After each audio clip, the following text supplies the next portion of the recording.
창세기 28장 10절부터 15절까지의 말씀입니다. 창세기 28장 10절부터 15절, 구약성경 40면입니다. 창세기 28장 10절부터 15절까지의 말씀을 우리 한 절씩 교독하겠습니다. 하나님의 말씀입니다. 야곱이 브엘세바에서 떠나 하란으로 향하여 가더니 한 곳에 이르러 해가 진지라. 거기서 유숙하려고 그곳에 한 돌을 가져다가 베개로 삼고 거기 누워 자더니 꿈에 본즉 사다리가 땅 위에 서 있는데 그 꼭대기가 하늘에 닿았고 또 본즉 하나님의 사자들이 그 위에서 오르락내리락하고 또 본즉 여호와께서 그 위에 서서 이르시되 나는 여호와니 너의 조부 아브라함의 하나님이요 이삭의 하나님이라. 내가 누워있는 땅을 내가 너와 내 자손에게 주리니 내 자손이 땅의 티끌같이 되어 내가 서쪽과 동쪽과 북쪽과 남쪽으로 퍼져나갈지며 땅의 모든 족속이 너와 내 자손으로 말미암아 복을 받으리라. 내가 너와 함께 있어 내가 어디로 가든지 너를 지키며 너를 이끌어 이 땅으로 돌아오게 할지라. 내가 내게 허락한 것을 다 이루기까지 내가 너를 떠나지 아니하리라 하신지라. 아멘. 오늘 추석 연휴 명절 말씀을 함께 나눌 텐데요, 온 가족이 함께 한 자리에서 예배하는 온 가족 주일 예배입니다. 귀한 주일 함께 나눌 말씀의 제목은 하나님이 함께 하시는 가정입니다. 성경은 하나님께 복받은 사람들의 이야기로 가득합니다. 특별히 창세기에는 아브라함, 또 이삭, 야곱, 그리고 요셉, 이렇게 이어지는 믿음의 계보를 통해서 하나님의 복이 그리고 언약의 성취가 어떻게 계승되는지를 보여주고 있습니다. 네 사람 모두 아주 특별한 인물들이고 특별한 삶을 살았던 분들이지만 그 중에서도 가장 극적인 삶을 살았던 사람은 단연 야곱일 것입니다. 야곱은 아브라함이 100세에 얻은 아들 이삭의 쌍둥이의 둘째 아들로 태어났습니다. 그는 어머니 리브가와 함께 모의해서 팥죽 한 그릇으로 형 에서의 장자권을 강탈했습니다. 그리고 아버지 이삭의 축복을 가로챈 인물로도 잘 알려져 있습니다. 야곱의 생애는 하나님을 만난 후에 변화를 경험한 두 번의 큰 사건 중심으로 진행이 됩니다. 첫 번째는 형 에서를 피해서 가나안을 떠나 하란으로 갈 때 하나님을 만났던 베델 사건입니다. 그리고 두 번째는 하란에서 20여 년의 타향살이를 잘 마무리하고 다시 가나안 땅으로 돌아와서 에서를 만나기 직전에 하나님의 천사와 만나 씨름하던 야복강 사건입니다. 이 두 번 모두 극적으로 하나님을 만난 사건이었고 그 인생에 있어서 매우 중요한 변화를 가져왔던 커다란 변곡점이었습니다. 오늘 본문은 야곱이 에서를 피해 하란으로 가는 도중에 하나님을 만났던 그 베델 사건에 대한 전반부 기록입니다. 야곱이 가나안 땅 브엘세바를 떠나서 하란으로 갈 때 그 나이는 대략 77살이었습니다. 77세. 우리는 야곱이 아직 결혼을 하지 않았기 때문에 새파란 청년으로 생각할 가능성이 있지만 결국 그렇지 않습니다. 그의 아들 요셉이 30살에 애굽의 총리 대신이 됐을 때를 기점으로 해서 앞뒤로 시간 계산을 해보면 야곱은 청년이 아니라 77살이나 돼서 하란으로 옮겨간 겁니다. 그러므로 야곱이 요셉을 낳을 때의 나이는 대략 91세쯤 됩니다. 대단하죠?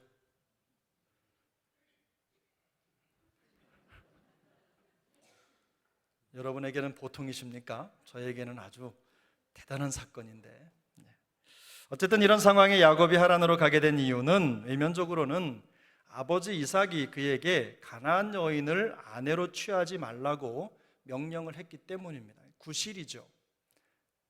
이삭이 야곱을 보호하기 위한 구실이었습니다. 하지만 더 직접적인 원인이 있습니다. 그것은 이삭의 축복을 가로챈 이후에 에서의 위협을 피해서 달아난 것입니다.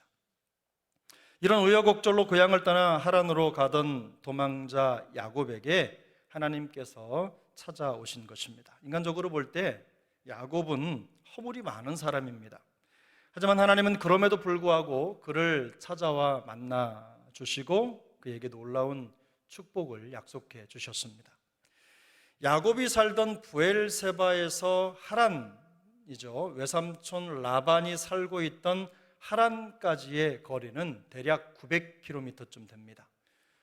부엘세바는 이스라엘의 맨 남단 끝이고 여기 하란은 북쪽으로 유프라테스 강이 흐르는 인근 지역이거든요. 그러니까 거리가 굉장히 멉니다. 여수에서 서울까지 왔다가 갔다가 다시 오면 900km를 조금 넘습니다. 그러니까 엄청나게 먼 거리예요.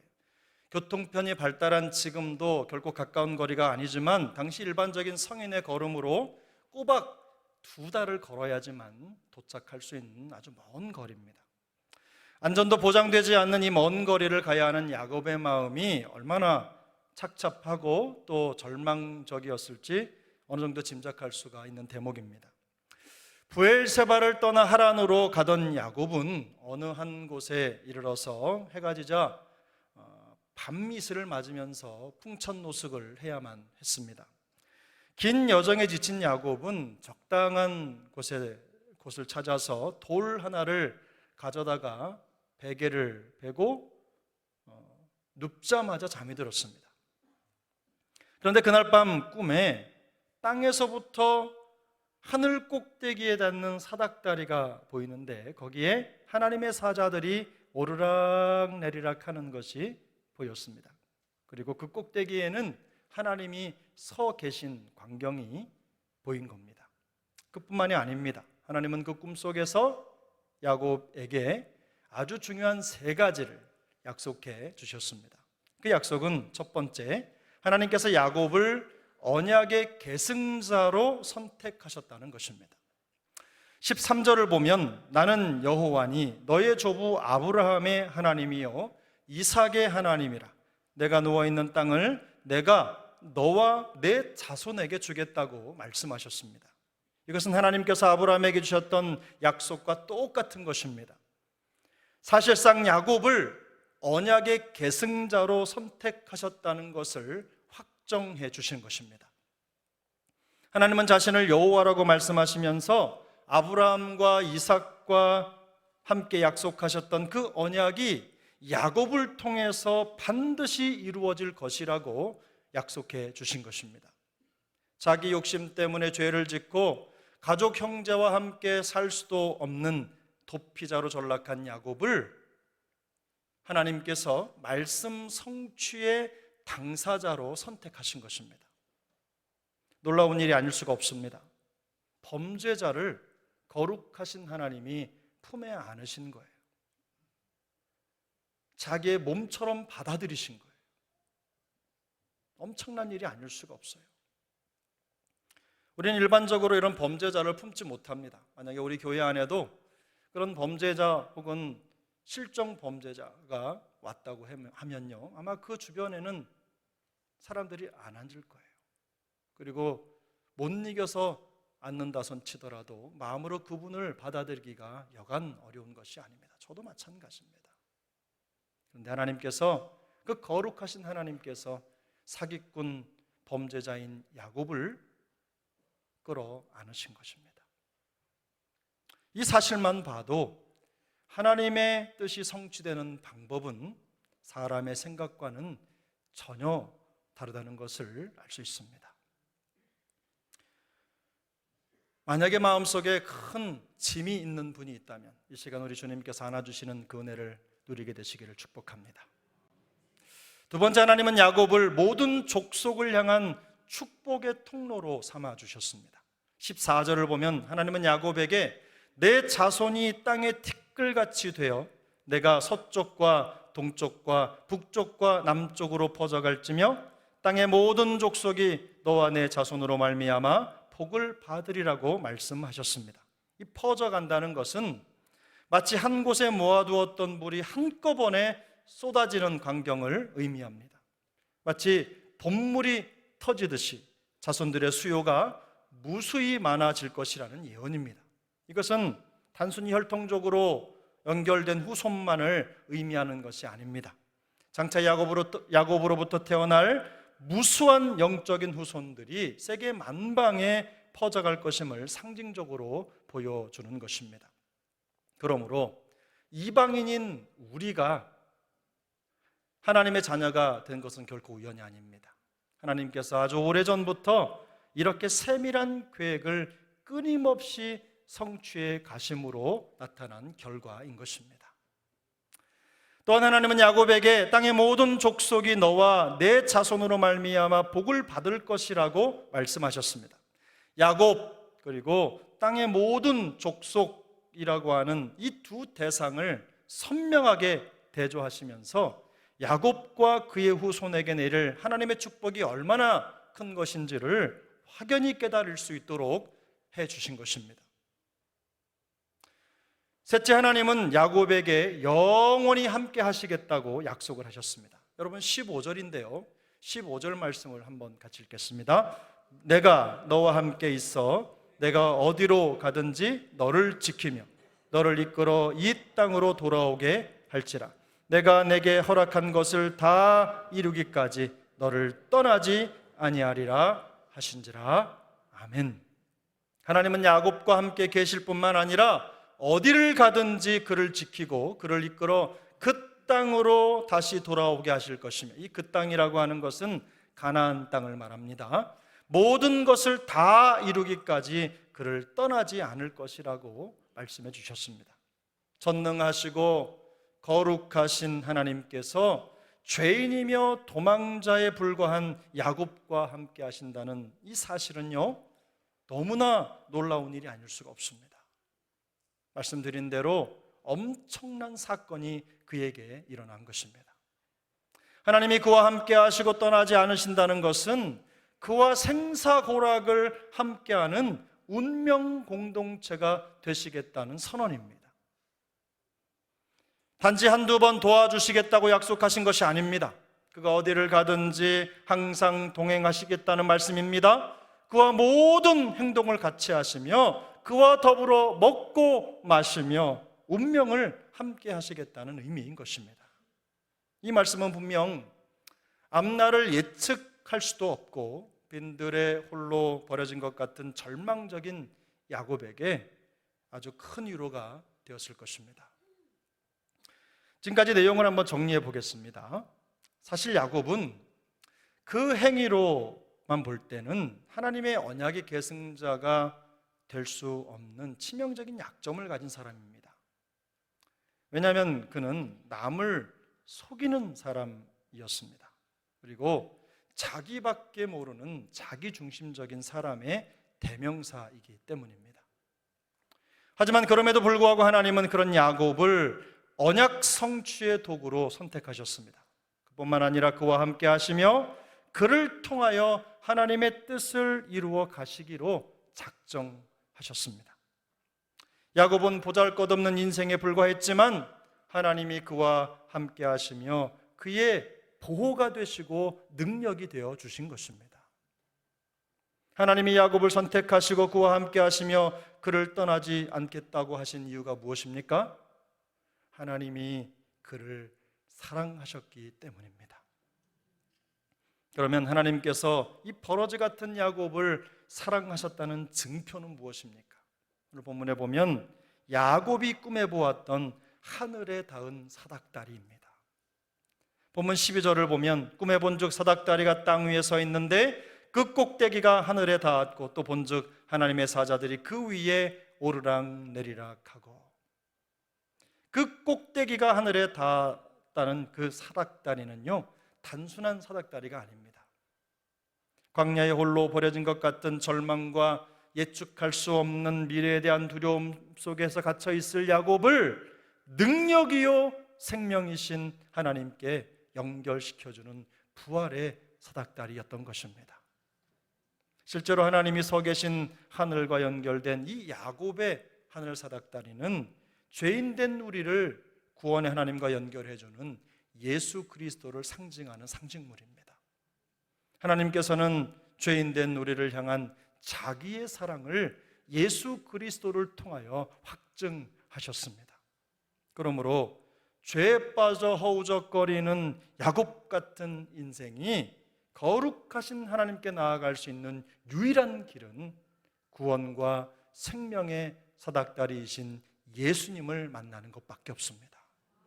예수님 그 한 분만이 우리를 하나님께로 인도하는 유일한 길인 것입니다. 여러분, 우리 가족 중에 혹시 예수님을 믿지 못하는 영혼들이 있다면 예수님 믿고 천국 백성이 되기를 축복합니다. 오직 예수님만이 능력이시고 예수님만이 소망이라는 걸 깨닫는 날이 속히 오게 되기를 바랍니다. 온 가족이 만나서 명절이 될 때마다 하나님을 찬양하고 하나님이 하신 일들을 고백하고 간증하는 멋진 명절을 맞이하는 우리 영가족 모두가 될 수 있기를 예수님의 이름으로 축복합니다. 하나님은 야곱에게 하늘에 연결된 높은 사닥다리를 보여주심으로 그가 비록 이 땅에 제한된 삶을 살아가고 있지만 그 전생애가 하나님과 연결된 인생이라는 것을 보여주신 것입니다. 하늘에 연결된 인생은 결코 하찮은 인생이 아닙니다.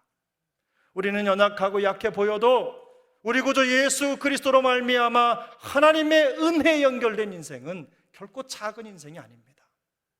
예수 그리스도의 십자가의 능력으로 구원받은 모든 그리스도인들의 삶이 이와 같습니다.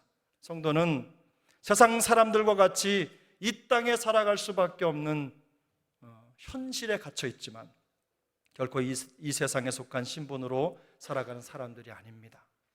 그래서 주님은 제자들에게 너희는 세상에 속한 자가 아니라고 말씀하셨어요.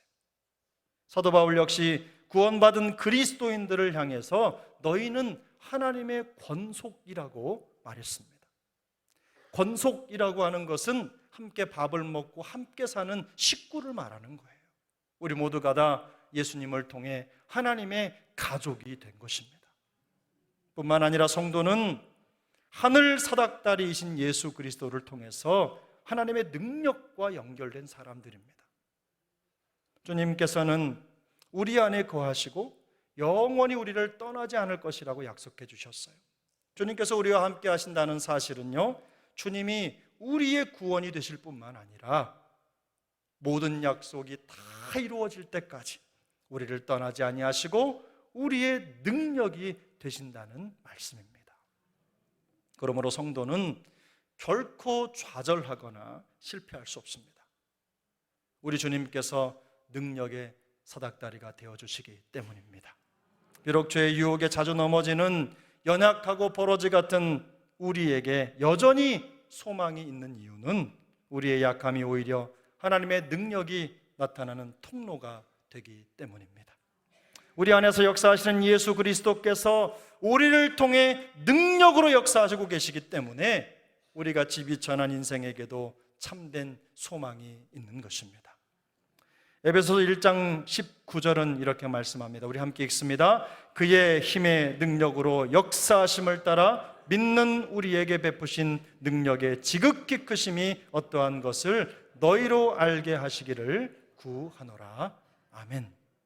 이것은 구원받은 성도들에게 하나님의 능력이 얼마나 큰지를 깨닫게 하기 위해서 그 간절한 심정을 담아드린 바울의 기도입니다. 이 짧은 한 구절에 하나님의 능력을 표현하는 말이 3번이나 등장해요. 힘, 위력, 능력 3번이나 반복해서 사용해요. 성도 안에서 강력하고 놀라운 하나님의 능력이 역사하고 있다는 것을 강조하기 위해서입니다. 바울은 하나님의 능력을 입은 성도들이 모든 약한 것들을 이기고 거룩한 삶을 살아낼 뿐만 아니라 세상에 그리스도의 사랑을 드러내는 복음의 통로가 돼서 하나님의 놀라운 복음 역사에 쓰임받기를 간절하게 기도하고 있는 것입니다. 그저 자기 인생 살아가느라고 급급한 인생이 아니라 그리스도 예수의 사랑을 더 많은 사람들에게 공급하고 보여주는 거룩한 은혜의 통로, 복음의 통로, 사랑의 통로가 되기를 원하시는 것입니다.